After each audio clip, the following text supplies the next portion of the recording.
All praises to the Most High, the Elohim of our fathers, creator of heaven and earth and of all things. Only Him we glorify, and only Him we praise. Shalom, brothers and sisters who are scattered in all corners of the earth. Sanmonan. My name is Mpumelelo. Welcome to this channel. I would like to take this opportunity to thank all the subscribers of this channel. Thank you for all your contributions.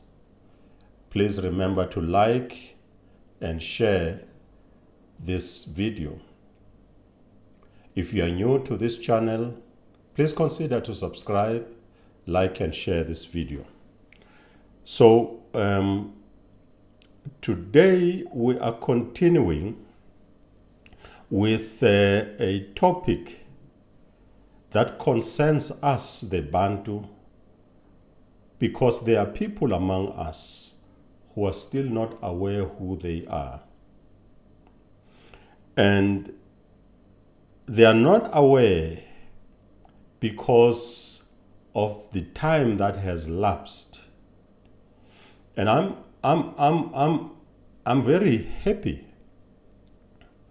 because in the diaspora, largely, many are awake, many knows.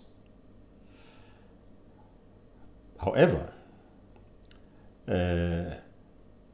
much as many knows, they are still believing that the New Testament, of parts of it, is inspired by the Most High. They believe that it is the word of the Most High. So it has not come to them, it has not been revealed to them that they are still worshipping idols. They are still in idolatry by reading and believing, whether parts of the New Testament or all of it, by believing that Jesus is their Messiah. That is a false prophecy, it's a false teaching.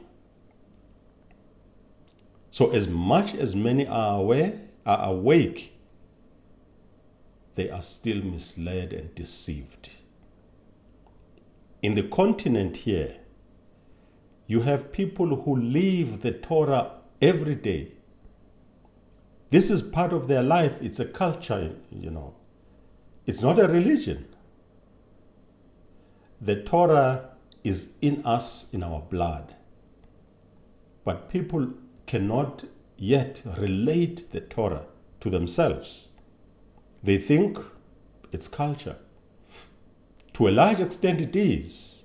But where does it come from? Why do you practice the things that you are practicing? You are practicing them because your Creator has given them to you. Some of the practices are distorted. They are no longer what was prescribed. They are distorted because people had forgotten what was commanded.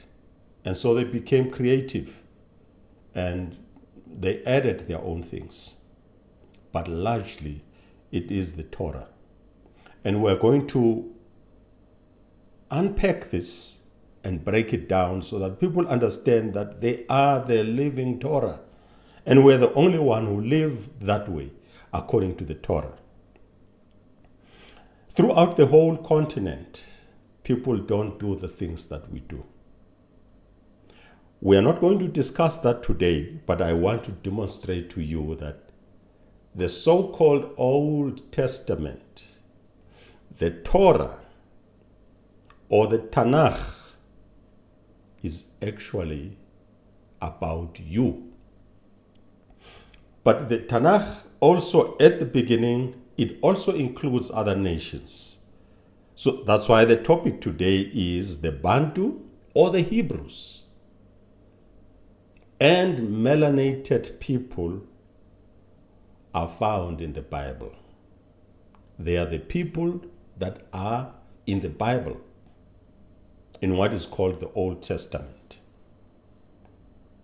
So let's find these people in the Bible. And I can assure you, there's no single Caucasian in the Old Testament or so-called Old Testament. There are no Caucasians. And even the lands that are mentioned, many of them, their names have changed. But everything took place here in the continent. That is why you can't relate to this, because you read the New Testament, and the New Testament is talking about people who are in Asia, people who are in Greece, people who are in Rome. That's why you can't relate to it. And that's why you think that this is old and therefore obsolete, and the New Testament has replaced it, or it reveals what is contained in the Old Testament. You are being deceived. The so-called Old Testament, which large part of it is the Torah, is still alive today. We are not in the New Covenant. The Messiah has not come. We are still in the Old Testament, Old Covenant. And in fact, I don't know why it's called the Old Covenant. We have one covenant which will be renewed when we are restored. We are not restored yet. That's why this new covenant is not applicable yet. Okay, so let us find the Bantu and other melanated people in the Bible. Let's find them. The reason why you can't find them, the reason why when you read your Bible is because you cannot relate with what is written in the Bible. The people, the places, and all the movies you have watched, they portray people of a Caucasian origin. So many Bantu in the continent still don't believe that they are the Bantu or the Hebrews, and they are the descendants of Abraham, Yitzchak, and Jacob. Now I'm going to use a different word here for Jacob.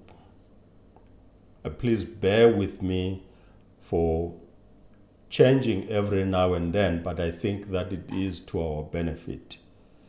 There are people among us who, and I understand it, who are not comfortable with the word Israel. Because in the word Israel, you can read three gods of the Egyptians. Isis from Is, Ra, the god Ra, and El. So these are three gods in one, Israel. So in your English translations, you'll also find the word Jacob. But I think there's a word that is also used. It's not used many times, but it is also used, and I think it is more appropriate than, I'm fine with Jacob or Jacob, but there's also another word which we can use. I think it is more appropriate. It is Yashurun. Our father and the nation is called Yashurun by the Most High. What does Yashurun mean? The word Yashurun comes from the word Yashar, and it means the upright one. Isn't that more appropriate? We are the upright ones. Even though we are in sin, deep sin, but the Most High, our Creator, calls us the upright one, the upright ones. Okay. Many people, let's continue. Many people don't see themselves as the people of the book. Why? Because the original manuscripts of the Bible were sanitized.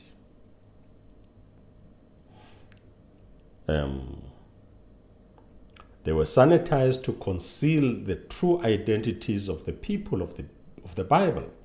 Just like I said, when you watch movies, The Passion of the Christ, which I don't care much about, but when you watch other movies or documentaries about Moses, about Noah and the Ark of the Covenant, the story is told by Caucasians, and the characters in those documentaries are Caucasians. So your mind is lost. You think this is the story about Caucasians.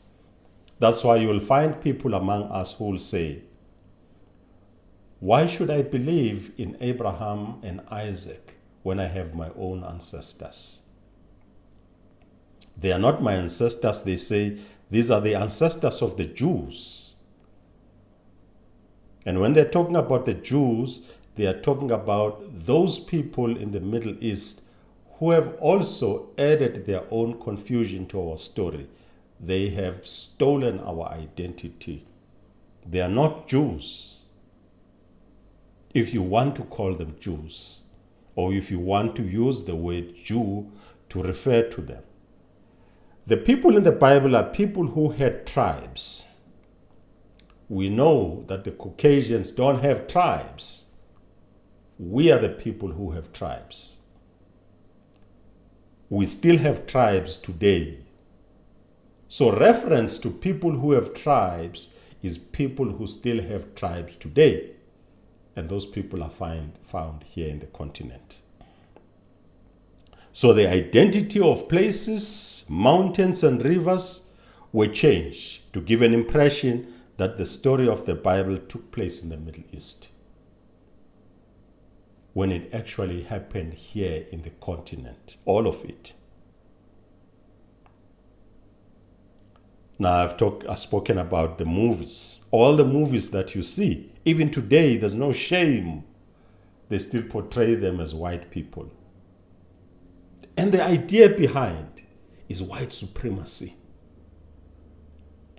It is the idea is to create an impression that these Caucasians are people of the Most High. And this is how they were able to conquer us. Because when they co-opted some of our leaders and they converted them to Christianity, and they rewarded them with education. And I keep saying to you, please don't get me wrong. I speak English.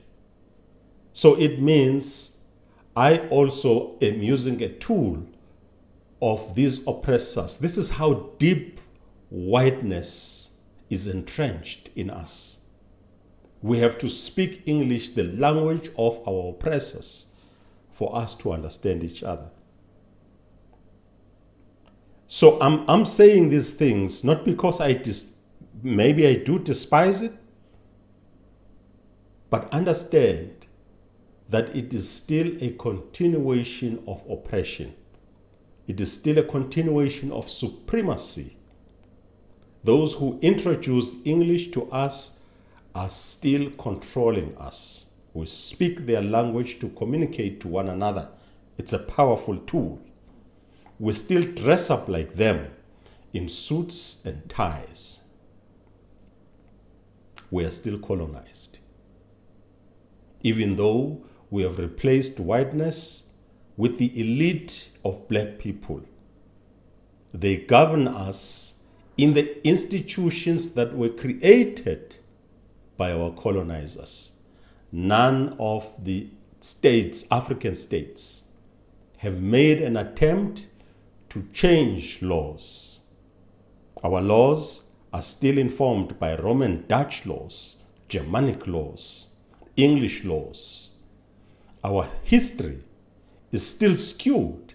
Most of our history books, maybe things have changed now, I haven't looked lately, but most of the history books, political science books, are written by white people. And they are telling us about the political science. Even the concept of political science is a concept of whiteness. So everything that we do is whitewashed. We've changed the way we live. That's why we can't see the Torah in our day-to-day practices. So people cannot immediately relate to what is written in the Bible. The so-called Old Testament is one document you can be proud of, that it was written by our people. Evidence that civilization started here in the continent. The art and skill of writing originated here. They sanitized it, changed quite a lot of things, including in the so-called Old Testament, to give an impression and to deceive people. Give an impression that these are white characters when they are not. Now, where can we start to show that the people that are mentioned in the Bible are black people, melanated people, who resided in the continent, even in ancient times? We will begin with the genealogy of Noah and his sons. Genesis 10, verses 2 to 32. Verse 2. The sons of Japhet. I'm going to focus on two sons here. The son of Noah, the sons of Ham or Ham or Sham, and the sons of Shem. The sons of Japhet were Gomer, Magog, Madai, Yavan, Tubal, Meshech, and Tiras. The sons of Gomer were Ashkenaz. Does that sound familiar? I think those people who call themselves Jews, they curse the day they call themselves Ashkenaz Jews. Because this word Ashkenaz reveals their identity, exposes their hypocrisy. They are sons of Gomer, sons of Japhet. So the sons of Gomer, they were Ashkenaz. They are not Semites.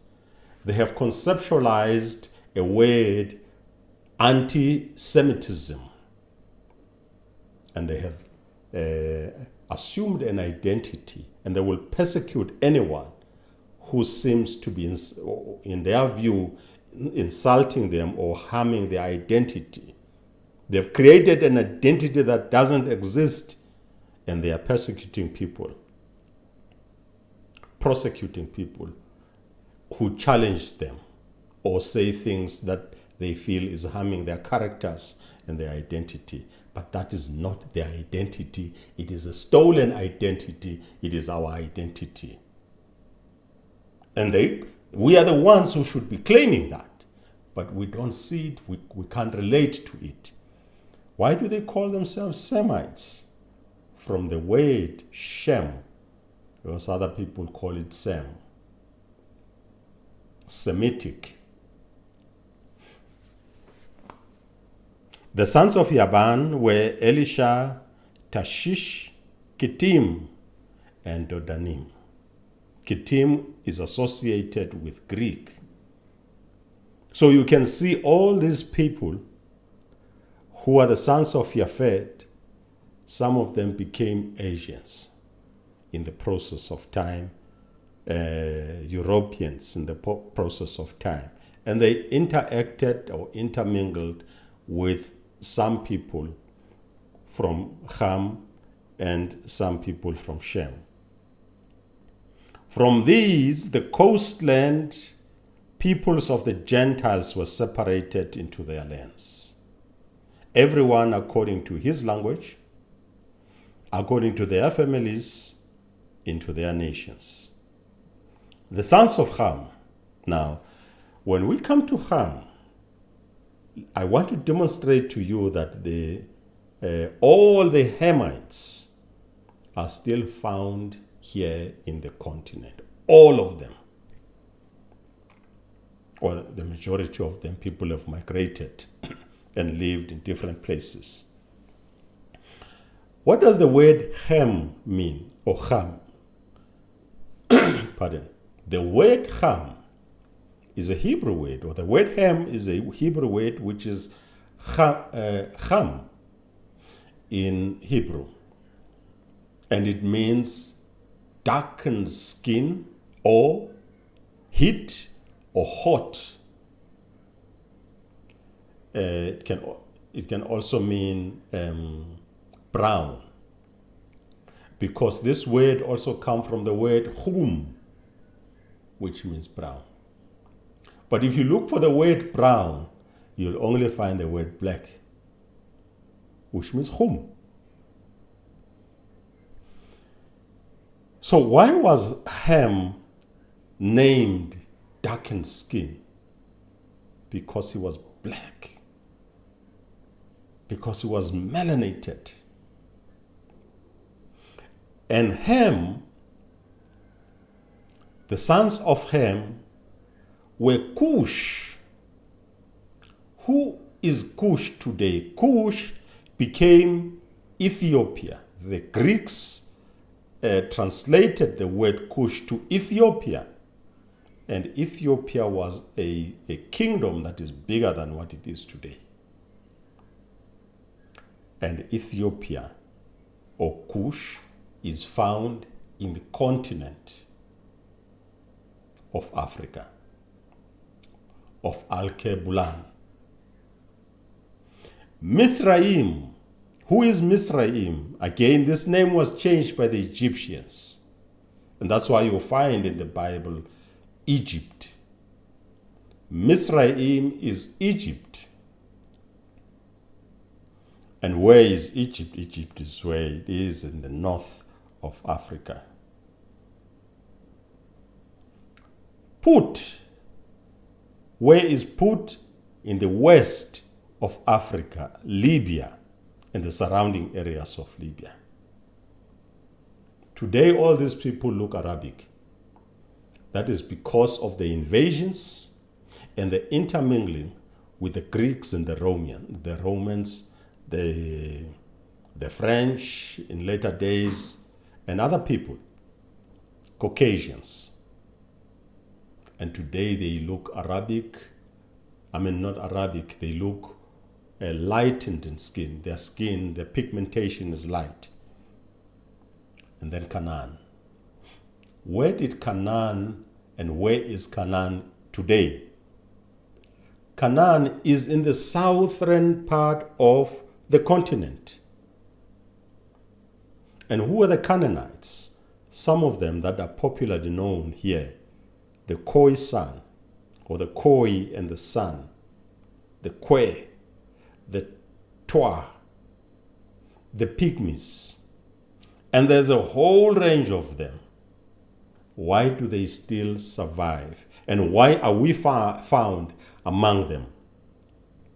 It is because our fathers were given a command to wipe them out of the face of the earth. Interestingly, there's someone who wrote a comment and say the Bantus terrorized the Pygmies and almost wiped them out completely. And I said, yes, it's true. Because we're given a commandment to remove them from the face of the earth. And he said, but this is genocide. Well, call it whatever you call it. When we were commanded by the Most High to do something, our fathers did it. But they stopped short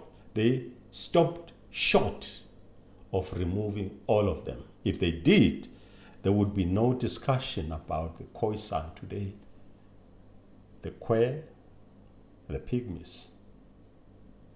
But this is where we find ourselves, where we find the Bantu. the Bantu were commanded to take the land of the Canaanites. When the Canaanites protest, especially here in South Africa, and say, this is our land, they are partly right. It's true. But what has happened? The Most High commanded us to take it over from them. If anything, go blame him, the Most High. But there was a reason. It started with their father, Ham, who saw the nakedness of his father and made a mockery of him. His father cursed Ham, and he didn't curse Ham, he cursed his fourth son, Canaan. And there are a lot of things that the Canaanites did that displeased the Most High. If you look at some of their practices today, they eat raw meat, meat with blood. They eat things that they're not supposed to eat, and their practices, despises everything that was taught to them or to their fathers. By the way, what is called the Torah is the teachings of how we should live. And those teachings came from the Most High, and all nations were given these teachings. And only the line of Abraham continued to live that way. The rest of the nations rejected these teachings and opted to come up with their own teachings. That is why you find today Kemetism, among other things, African spirituality. And as much as African spirituality is gaining ground, those who are leading, the day they die, they're going to die with these ideas that they have. These things will not continue because they were not meant to be. In the final analysis, the rule of law will be the Torah throughout the world, because that's the only just law. All these other laws, there's a lot of injustice in them because it is laws created by men. Let's continue. So the sons of Ham, Cush, Mizraim, Put, and Canaan, and we have located where they are. All of them are in the continent. And if Canaan is in the continent, we will be found in the continent because we were commanded to take over the land of the Canaanites. And that is why we are in the sub-Saharan region, competing with the Canaanites. We outnumber them because a lot of them died in those wars when we occupied the land of Canaan. If this does not persuade you, if you don't see yourself as part of it, let's continue. Maybe you will still see. The sons of Cush were Seba, Havilah. Havilah is mentioned in Genesis 2 as one of the rivers that are mentioned, and Havilah is mentioned in that context, the land of Havilah. And these were the sons of Cush, Seba, Havilah, Sabta, Ramah, and Sabtecha. The sons of Ramah were Sheba and Dan. Possibilities here are that this Sheba is a nation where the queen of Sheba came from. You remember the queen of Sheba in the story of King Solomon. Queen Sheba traveled from Ethiopia and went all the way, or from Cush, from the land of Cush, and traveled all the way to King Solomon. And after much of some time spending with him, on her last day, they had some romance, and a son was born from Queen Sheba. That is why today in Ethiopia you have people who call themselves the Beta Jews. They are making claims that they are the direct descendants of the son of Solomon through Sheba. And that story happened here in the continent. And these are the things that we are not taught. We were not taught. We were given an impression, even in the movies, Queen Sheba is white or has a dusty complexion. You don't get an impression that these are highly melanated people. Cush begot Nimrod. He began to be a mighty one on the earth. He was a mighty hunter before Yah. Now what this means, he was a mighty hunter before Yah, it means he was an opposition in the face of the Most High. He was a mighty hunter before Yah. He began to rebel against the Most High. If you read further, you'll find that Nimrod was instrumental in building the Tower of Babel. And when they were building the Tower of Babel, there were two objectives. One objective was to avoid flooding if the Most High, judged them. The other one was to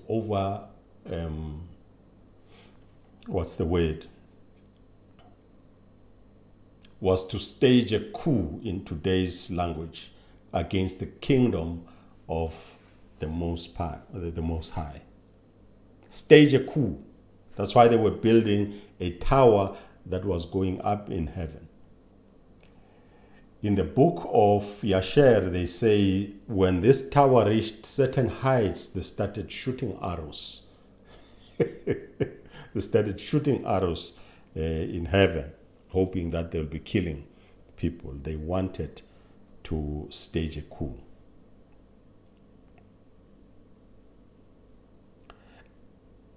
And the beginning of his kingdom, the beginning of the kingdom of Nimrod was Babel, which is popularly known as Babylon. Now, if Nimrod was the son of Cush, and Cush is associated with Ethiopia, how can we be told that Babylon is in Iraq? Do you see that it doesn't make sense? Do you realize that? It doesn't make sense. He's the son of Cush, and Cush was here in the continent. But we are told that Babylon is in Iraq. This is misinformation. Babylon was here in the continent. He built Babel, Erech, Akkad. Some people say Akkad is probably Chad. Akkad, Chad. This is in verse 10. And Calneh in the land of Shinar. Shinar, we know it as all the land from parts of West Africa to Sudan and part of Ethiopia.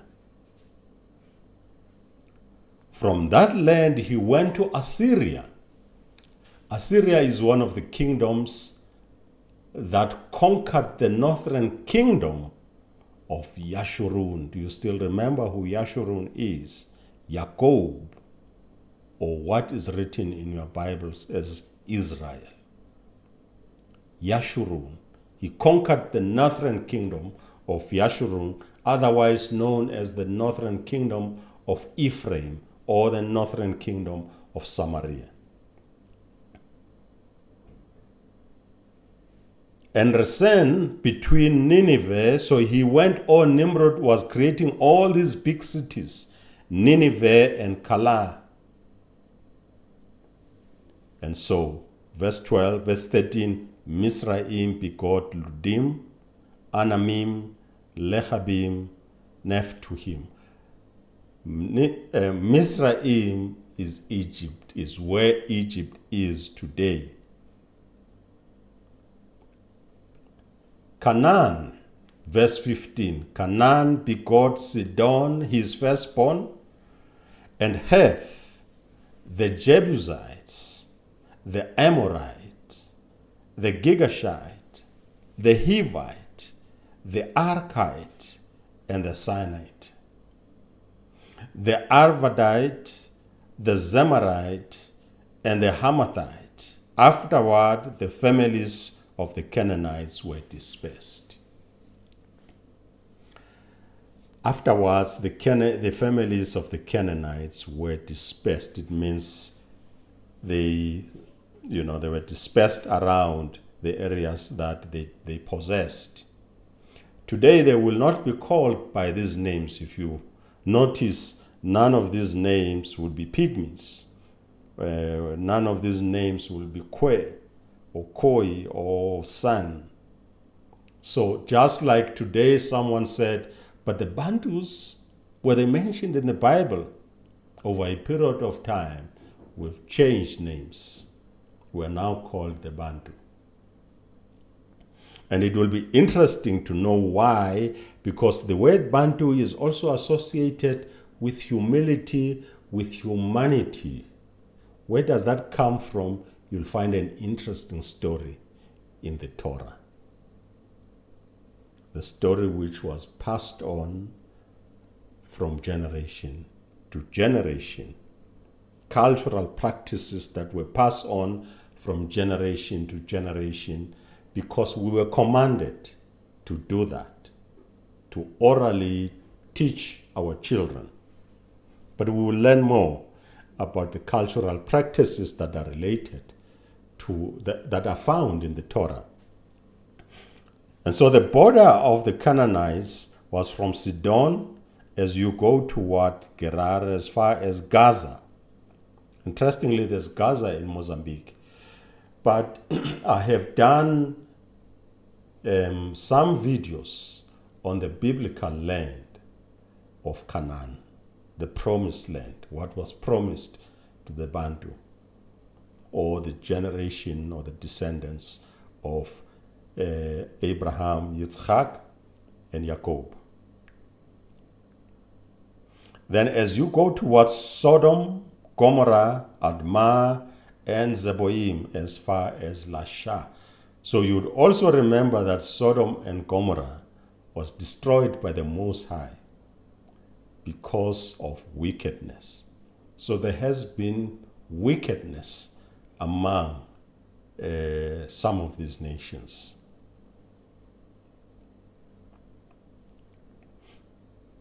These were the sons of Ham, according to their families, according to their languages, in their lands and in their nations, and all of them were found here. And children, verse 21, and children were born also to Shem. This is where we come from. I have no squabble with anyone who says humanity comes from carbon or from some activity, scientific activity that exploded and resulted in life. I'm not arguing. If you can prove it, I've been there before, and some people get offended if you say, I've been there before. But it falls short when it is, that theory falls short when it is scrutinized. This one, the story of creation, has some origin. I became a believer because when I read most of the prophecies, which were prophesied over 100 years before they occurred, before they took place, And when I relate political events today and where we come from, the dynasties and empires that have fallen, I know that even these empires will fall and they will be replaced by a kingdom that will be everlasting. The sons of Shem were Elam, Ashur, Arphaxad, Lud, and Aram. We know that Jacob got his wives. Jacob, Jacob, Yashurun, our father, got his wives from Aram. The sons of Aram were Uz, Ul, Gether, and Mesh. Arphaxad begot Salah, and Salah begot Eber. Eber is believed to be the father of Hebrews. To Eber, or Ibri, in Hebrew it will be Ibri, were born two sons. The name of one was Peleg, for in his days the earth was divided. So at some point the earth was one unit. And when Peleg was born, the earth was divided. And that's why we have today's South America, North America, Asia, and the continent of Africa. So at some point, everybody was in one continent. And I suppose when the earth divided, it moved with some people. That's why you find melanated people in Australia, in the United States, who were there long before Christopher Columbus. You find them in India, you find everywhere, because the origin of life began here. The origin of humanity began here in this continent. We are the fathers and mothers of humanity. Yoktan begot Almodad, Shelef, Hazarmavet, Yera, Hadoram, Uzal, Dikla, Obal, Abimael, Sheba. Now let's skip and go to verse 30. And their dwelling place was from the Mesha as you go towards Sephar. All these names will not make sense today because they are ancient, but because they've also been changed. These were the sons of Shem, according to their families, according to their languages, in their lands, according to their nations. Now we know that we come from the line of Ibri or Eba or Iba. In the process of his lineage, Abraham was born. And Abraham was mentored by Iba and Shem. And Abraham mentored and taught his sons. And this teaching was passed over from generation to generation. The people who have tribes are the people of this continent. You can see clearly from reading all these stories that these people were here in the continent. Cush, Egypt, Ethiopia, Put, all these things, Canaan, and us, the descendants of Shem, we are the Semites. Not anyone else. The Semites are melanated, but we are not the only Semites. But we are of the promised seed. We were chosen because we followed after the teachings of the Most High, even though we rebelled against him. But because the Most High made a promise to Abraham, he made a promise to Isaac, he made a promise to Jacob. And because of the promise that he made, and because of who he is, his character, he doesn't change. even though we rebelled against him, he passed a judgment against us, but he did not change the promises that he made. Those promises still remains, and those promises will be fulfilled. Verse 32, these were the families of the sons of Noah according to their generations in their nations, and from these the nations were divided on the earth after the flood. Okay. Now, let us look at other things in the Bible that points at the evidence that the melanated people are the ones spoken about in the Bible. In Exodus 4, verse 6 to 7, this story happens it's an interaction between Moshe, and the Most High in the burning bush. Moses left Egypt in a hurry because he had killed a man and Pharaoh wanted to kill him. So he went to Midian. Now read the story of Moses. Moses was in Egypt. He grew up in the palace as a royal family member. He was adopted by the daughter of Pharaoh. He grew up there. But then he became aware of his identity and he associated himself. He wanted to return and see how his people live. And he witnessed one of the Egyptians assaulting a Hebrew. He intervened. In his intervention, the Egyptian died and he buried the Egyptian in the sand. But then the following day, he found two Hebrews. Or some other day, he found two Hebrews fighting. And he said, "What are you doing? You are brothers. You're not supposed to be fighting."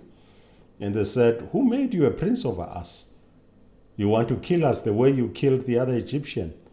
And then he realized that this thing is known now. And he took off. He left Egypt. He went to Midian. And in Midian, after a period of time, Moses was a shepherd taking care of Jethro, a man who was known as the high priest or the priest of the Most High. He was taking care of his livestock and he was drawn to a burning bush. And he went to that burning bush, and the story continues there, where Moses, the Most High, was commanding Moses to go back to Egypt and go and free our forefathers who were still languishing in slavery in Egypt. So Moses was having a lot of doubts about his ability to go and do such a big task. And Moses and the Most High was assuring him that he will be with him. So the Most High says to Moses in verse 6, we'll pick up the story in verse 6. "Now put your hand in your bosom." Put your hand in your bosom. Here. Moses put his hand in his bosom, and when he took it out, his hand was leprous like snow. You know what leprous?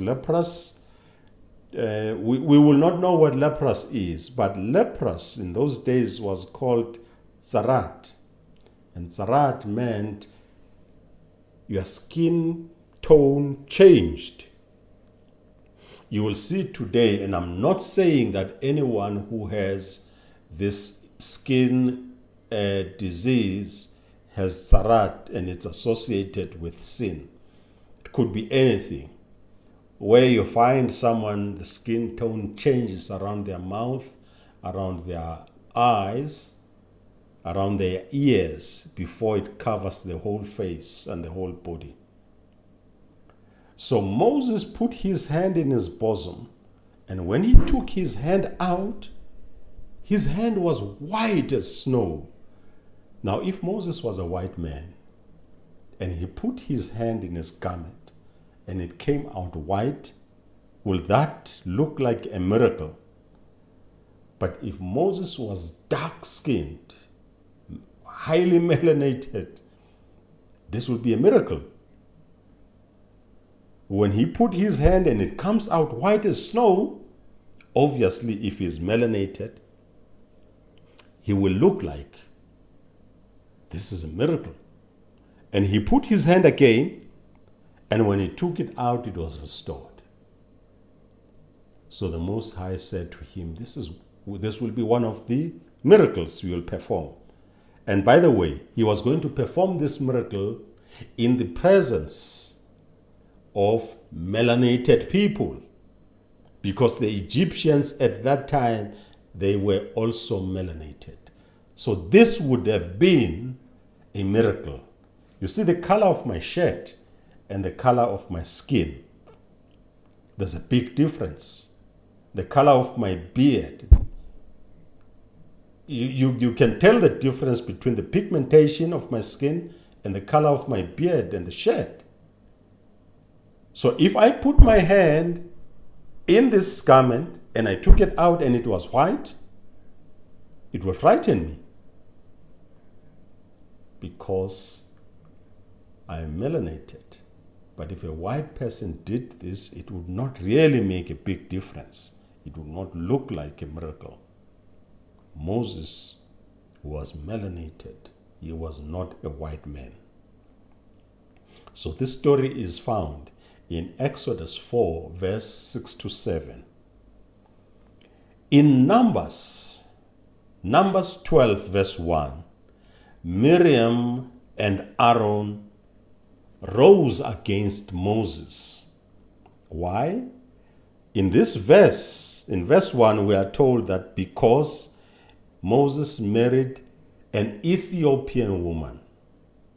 Now, the word Ethiopian is interchanged with the word Cushite. What does this tell you? Miriam was melanated. But does it mean Moses was not? No. When you read the story further, the issue was not Miriam, was not about Miriam. But the issue was not about an Ethiopian woman. But an Ethiopian woman was an entry point to the issue that they had with Moses. It was a power struggle. It was a power struggle.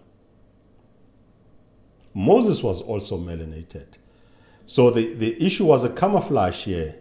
The issue was that you married a Cushite. You did not marry among the children of Yashurun.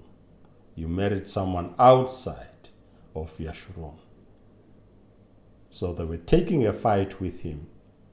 But the real fight was the power struggle. But the point here is, Moses married an Ethiopian. The story happens in the continent. It happens here in the continent, not in the Middle East, not in Iraq, not anywhere else. The story is here. Let us look at Numbers 25, verse 11. As our forefathers were journeying, they came to the land of Moab, and they were enticed by the Moabite women. And you know that there was a rule that they should not be interacting with foreigners. They should not be marrying or having relations with foreigners. And there they are found having these relations with the Moabites. And Moses instructed them to remove the Moabites away from them and purify themselves. And there was one man who refused. He remained in his tent with his woman. She must have been very pleasing to this man that he defied Moses. Now let's take it in verse 11. Phinehas, the son of Eleazar, the son of Aaron the priest. Aaron was a high priest, and this Phinehas is the grandson of Aaron. So it means he was destined to be the high priest. The Most High is speaking after Phinehas has done something. Here we'll find out what he's done. Phinehas, the son of Eleazar, the son of Aaron, the priest, has turned back my wrath from the children of Yashurun, because he was zealous with my zeal among them, so that I did not consume the children of Yashurun. After that act of our people intermingling with the Moabites, there was a plague that killed a lot of our people there. And the continuation of this man who locked himself in his tent with this Moabite made the plague to continue. So Phinehas took a spear and he killed this Moabite woman, and he killed this man, this Hebrew man. He killed both of you. The anger of the Most High subsided. The plague stopped. That is the story. But what is the point here? What does the word Phinehas mean? Phinehas was the grandson of Aaron. What does the word Phinehas mean? The word Phinehas in Hebrew, it is Pinchas. What does Pinchas mean? It means dark-skinned, melanated, highly melanated. This is the grandson of Aaron, the brother of Moses, the brother of Miriam.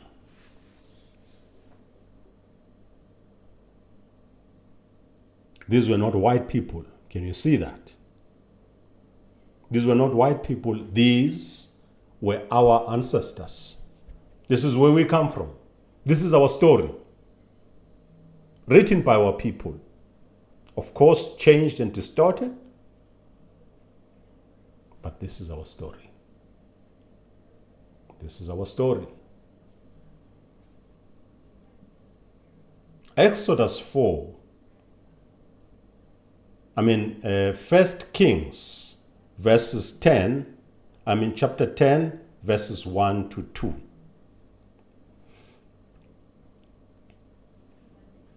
This is the story about Queen Sheba. I already mentioned it. Now when the queen of Sheba, now notice how this is written, the queen of Sheba. It wasn't her name. She's not Sheba, just like Bathsheba, the wife of King David. Bathsheba was not her name. Bathsheba is a Hebrew word. In English it is Bathsheba, but it is Bathsheba, which means the daughter of Sheba. The daughter of Sheba. She might have come within the lineage of Shem. There's a Sheba, so she might have come from that. We don't know. But this one definitely, the queen of Sheba, came from Cush. Now when the queen of Sheba heard of the fame of Solomon concerning the name of Yah, she came to test him with hard questions. She came to Jerusalem with a very great retinue, with camels that bore spices, very much gold and precious stones. And when she came to Solomon, she spoke with him about all that was in her heart. So we have spoken about Queen Sheba, where she come from, and that is why today we have people who claim that they are the direct descendants of the son of Solomon, King Solomon, through Sheba. In Jeremiah 39, verses 15 to 18, we find an interesting story here. Meanwhile, Jeremiah 39, verses 15 to 18. Meanwhile, okay, let me give you context. This story happens after the kingdom of Judah was subdued by King Nebuchadnezzar of Babylon. So the children of Judah, Yehuda, the Yahudim, were taken into captivity in Babylon. And when they were taken in captivity in Babylon, Jeremiah the prophet was also taken with them. But King Nebuchadnezzar had mercy. I think, the Spirit of the Most High came to him and said, "Release this man. He's my prophet." And on his way, when he was released from captivity, the word of the Most High came to King Jeremiah. And let's read the story from verse 15. Meanwhile, the word of Yah had come to Jeremiah while he was shut up in the court of the prison, saying, "Go and speak to Ebed-Melech, the Ethiopian." So the Ethiopian here was captured with Jeremiah and the rest of the Yahudim, the Cushite, saying, "Thus says Yah Sabaoth, the Elohim of Yashurun, behold, I will bring my words upon this city for adversity and not for good, and they shall be performed in that day before you. But I will deliver you that day, says Yah, and you shall not be given into the hand of the man of whom you are afraid." So when the Most High would intervene and destroy Babylon, this man, who is a Cushite, who served in the kingdom of King Zedekiah, who was the king of Yehuda at that time, this man was loyal and faithful, but he was a Cushite.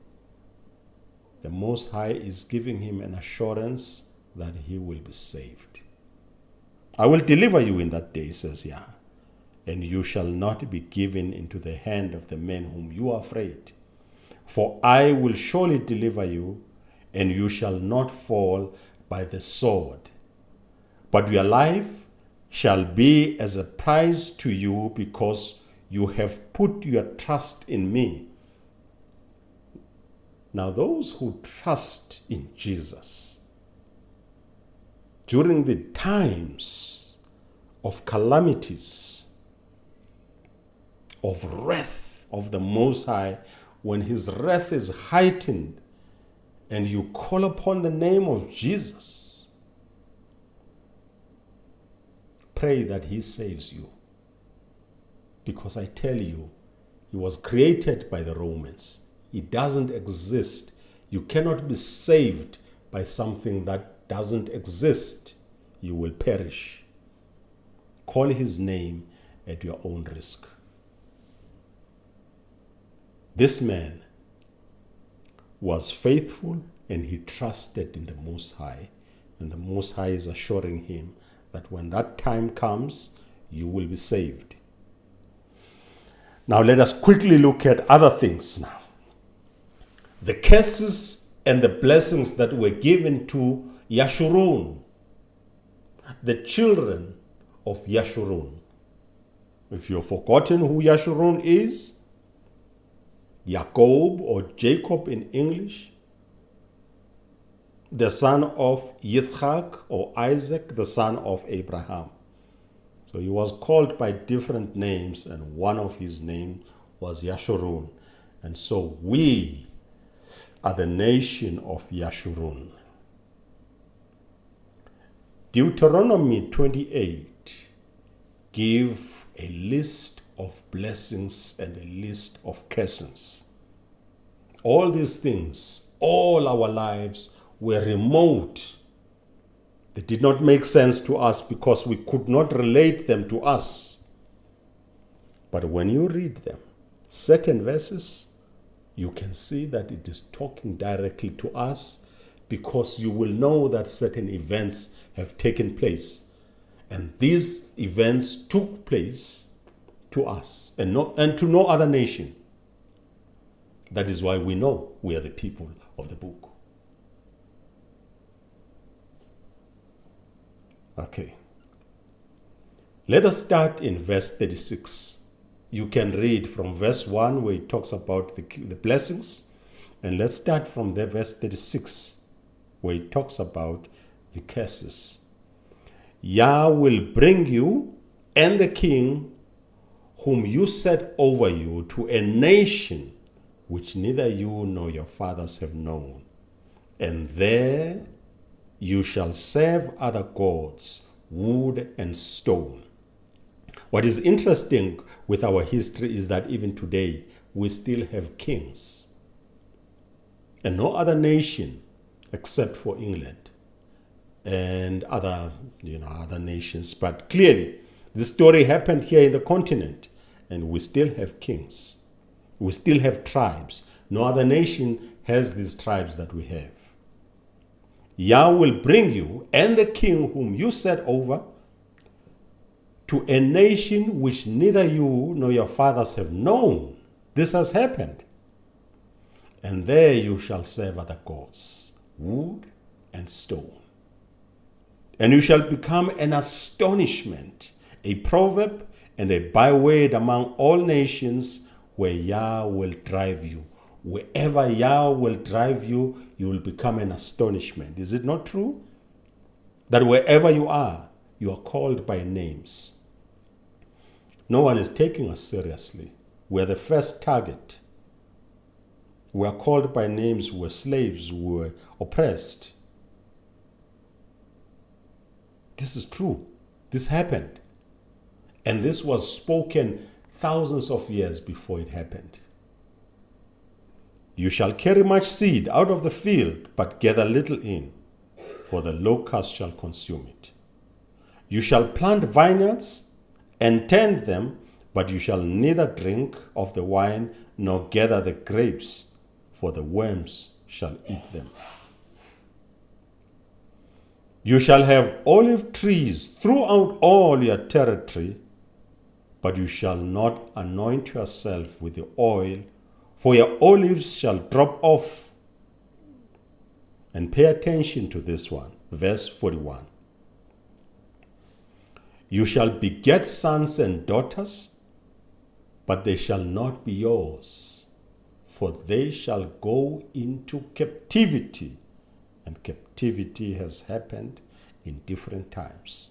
The transatlantic slavery, the coastal slavery along Tanzania and Kenya, and some of our people were taken from Spain and Portugal, sent to Sao Tome and Principe, some in Cabo Verde or Cape Verde.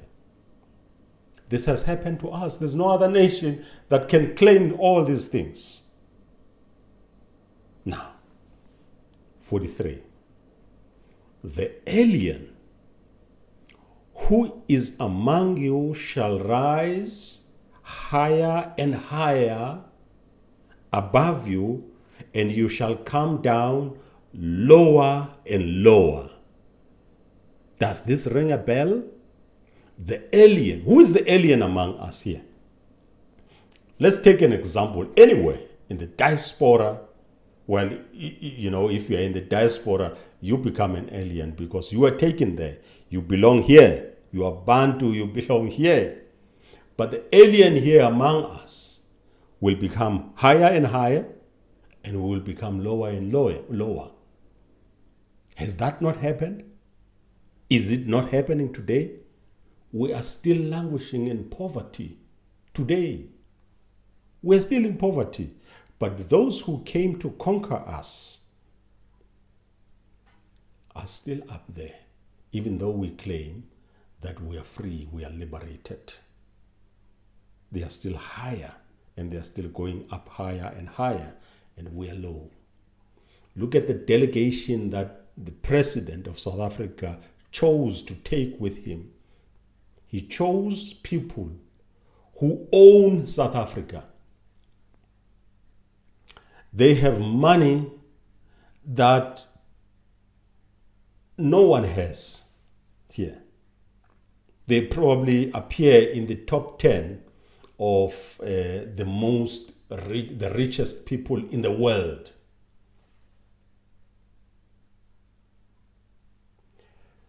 So, these people continue, even though they cry poverty, even though they cry genocide, they lie. There's no truth that comes from their mouths. And I'm sure they ambushed President Cyril Ramaphosa, because when they got there, instead of supporting him, they say, we want Starlink. These are the people we are dealing with.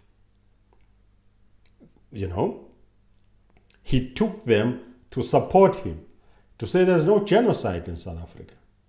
Well, partly they did say, well, okay, the crime is here in the Cape Flats. We are all affected by crime. But bring us technology. We want Starlink. So the intention was to support Elon Musk, not the president. But the point here is made in verse 53. Deuteronomy 28, verse 53. The alien who is among you shall rise higher and higher above you, and you shall come down lower and lower. And that's where we are. We are at the bottom of the food chain. Low. In spite of living in the continent that is rich, the Most High has given us the richest mineral resources that some of them are not found anywhere in the world. That is why there's an interest from all over the world. There's an interest in what we have. But still, our presidents, our leaders see themselves as slaves, as beggars, people who are begging. He shall lend to you, the alien. He shall lend to you, but you shall not lend to him. Do we own banks? No, we don't. Do we own all these insurances? We don't. They own all this life insurance, all these things that gives them money, that makes them rich. We are making them rich. It's almost as if we can't think. They have a monopoly over the stores. They own all of them. And we keep going there and we buy. We don't support one another. We support them. We buy labeled clothes. We support them. They will go high and we will go low. You shall not lend to him. He shall be the head and you shall be the tail. We are at the bottom of the food chain. That's where we are. Moreover, all these curses that shall come upon you and pursue, all these curses shall come upon you and pursue and overtake you until you are destroyed, because you did not obey the voice of Yah, your Elohim, to keep his commandments and his statutes, which he commanded you. So this tells you that the madness that you see amongst our people, we can't change it. Judgment has been passed. This madness will see itself to the end. There will be presidents over presidents, and they will be continuing with this madness. The corruption and all the things that you see, there is no government that is going to be better than the other. It has got nothing to do with their wisdom. It's got nothing to do with anything. It's got everything to do with these curses. Until we return and repent, this is not going to change. It's going to remain the way it is. This empire will fall, but at a cost. These curses shall be upon you for a sign and a wonder, and on your descendants forever. You see, this is not going to change. Don't you ever think that we will have a better person who will do things differently. Now, the story of Ibrahim Traore is completely unique. And I don't think that there's any other president here in the South who will be able to emulate him. There's a president in Southern Africa, I forget his name now, he's the president of Botswana. He's trying to mimic him. He's now also wearing, a military gear. But he's just putting up a show. We all know. I'm not sure whether he has removed the army base. I'll have to check that. Because the United States of America used to have a huge army base in Botswana. So he must start by removing that. He made some statements earlier on that he intends to remove them. Whether he has done that or not, I'm not sure. But he is far from being anything close to what Ibrahim Traore is doing. And no other president is thinking about doing something like that because these curses upon them. They are dull-minded until the Most High restores us.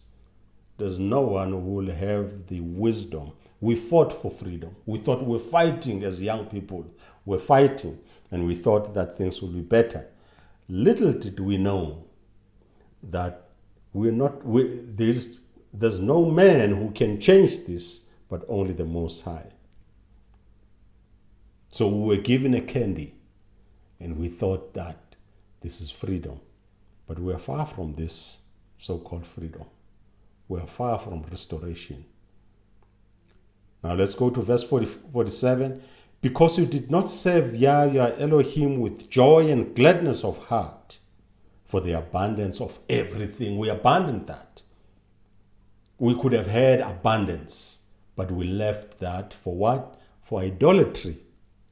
Therefore you shall serve your enemies, as we are doing today, whom Yah will send against you in hunger, in thirst, in nakedness, and in need of everything.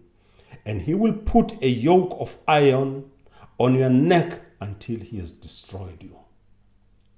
You think it is a small thing to worship Jesus, an idol, a man? Wait until you see what will happen. It's happening already. Yah will bring a nation against you from afar, from the end of the earth, as swift as the eagle's flies, a nation whose language you will not understand. They came here speaking Dutch, English, Portuguese, French, German, Spanish, a language we did not understand. And they whipped us into speaking those languages. If you go to Angola, they speak Portuguese. If you go to Mozambique, they speak Portuguese. If you go to Congo, they speak French. If you go anywhere else in Southern Africa, we speak English. And none of our leaders have made an attempt to restore these languages.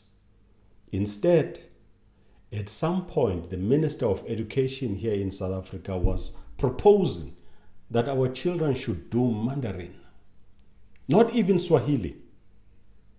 She was not proposing that we should speak Swahili because there's about 15 million people who speak Swahili in the continent. Am I correct now? Is it 15 million or is it more? I think it's more. I think it's over 150 million. I think over 150 million who speak Swahili. She was proposing that our children should learn Mandarin, a language spoken only in China. A colonized mind who still devalues herself and want to reduce us. We are already reduced to other nations. She wants to make it worse.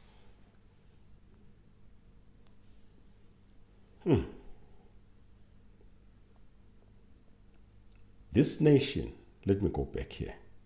Yah will bring a nation against you from far, from the end of the earth, as swift as eagle flies. A nation whose language you will not understand. This is important. Verse 50. A nation of fierce countenance, which does not respect the elderly, nor show favor for the young. Which nation is that? They call your mother a girl. Your mother calls their daughters masters. They call your father a boy. They have no respect for the elderly. Something that we don't do. We will not call any elderly by such demeaning words. This is the nations that the Most High said, be careful. Do not disobey my commandments. If you do, this is what will happen. Is this a coincidence? This is not a coincidence. This happened. A nation of fierce countenance, which does not respect the elderly, nor show favor to the young. And they shall eat the increase of your livestock and the produce of your land until you are destroyed. They shall not leave your grain or new wine or oil or the increase of your cattle or the offspring of your flocks until they have destroyed you. They have moved us from our lands, and they took all the land that we owned and everything that we owned in those lands. This is prophecy fulfilled. This has happened. And it happened here in the continent. We are the people that are being spoken of here. We are the people of the book. Then Yah will scatter you. This I've skipped to verse 64. Then Yah will scatter you among all peoples from one end of the earth to the other, and there you shall serve other gods. When they took our people here and took them into captivity, which God did they serve? A God they have not heard of before. Which one? Jesus. Jesus. When the Arabs took our people to other parts of to Spain and to Portugal, which God did they serve? Some converted to Islam, some converted to Christianity. We have not known these things, neither did our father know all these gods. Do you see? This is talking about us. And among those nations you shall find no rest, nor shall the sole of your foot have a resting place. But there Yah will give you a trembling heart. You will be troubled, failing eyes, and anguish of soul. Your life shall hang in doubt before you. You shall fear day and night and have no assurance of life. You shall have no assurance of life. Does this sound familiar? In the morning you shall say, oh, that it were evening. And in the evening you shall say, oh, that it were morning, because of the fear which terrifies your heart. and because of the sight which your eyes see. Verse 68. And Yah will take you back to Egypt in ships, by the way of which I said to you, you shall never see it again. Egypt is bondage. It is the house of bondage. Yah will take you there by ship, and you shall, and this is the place where he promised that he will never send us to a place of bondage again, but he will take us back there. The place of bondage, captivity. This is where our people are in the diaspora, not literally Egypt. But Egypt, if you read the first commandment or the first matter, we were taken out of the house of bondage. And this is where we'll be taken back to by ship.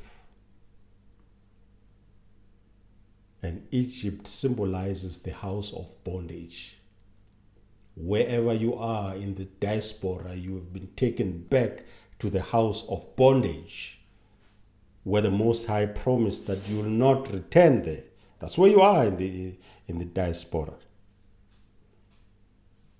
And there you shall be offered for sale to your enemies as male and female slaves, but no one will buy you. You know what this means?